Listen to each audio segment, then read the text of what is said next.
Юрий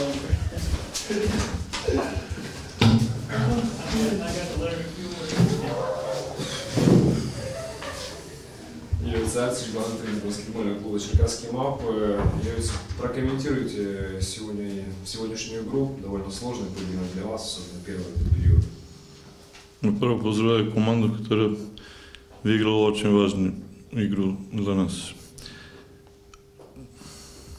Тяжело комментировать, просто не могу быть доволен, как мы не защитали се практически prvih 20 минут, это было ужасно. Они сделали 9 офанзивних подборов, просто команда не играла защиту. Я понимаю, когда не функционирует бросок, не можешь попадать, есть такие дни.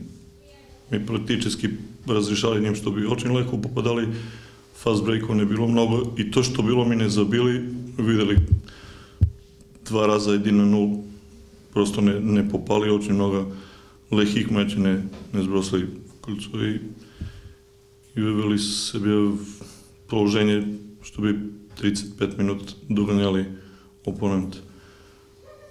Самое главное, что выиграли, я этим не мог не быть доволен, но практически есть и моя вина, что мы не играем в защиту.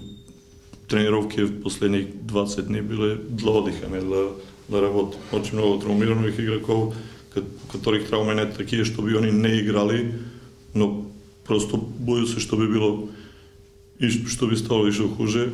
Мягко тренировали, и потом защита была такая, какая есть. У нас есть 5 дней, чтобы потренировали. Знаю, что у нас снова такой матч будет, такая игра будет. И в Киеву мы уже проиграли Киеву. Я знаю, что люди смотрят на них, так смотрят как на несерьезную молодую команду, но это команда, которая нас уже выиграла и которая играла продолжение в Запорожью. Тут должны си понимать, что тут в Украине нет слабых команд, которые ты можешь выиграть, если не играешь на 100%. Если ты лучший, должен играть на 100 или на 90%, чтобы выиграл такие команды. Снова скажу самое главное, что выиграли, но игру в защиту prvih 20 минут никак не мог быть доволен. Расскажите, что рисовали перед последней атакой? То есть, как должны ребята были ее завершить? Атака была нормальна. Томас немножко раньше начал тренировать, когда адреналин работает, просто тяжело контролировать часовник. Хорошо, что они сыграли так защиту, чтобы закрывали 3-секундную зону. У нас не было инструкция, что было 2-секундная, 3-секундная зона.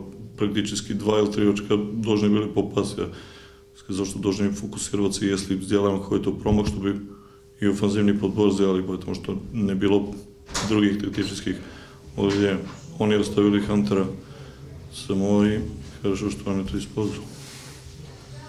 Спасибо большое. Победа.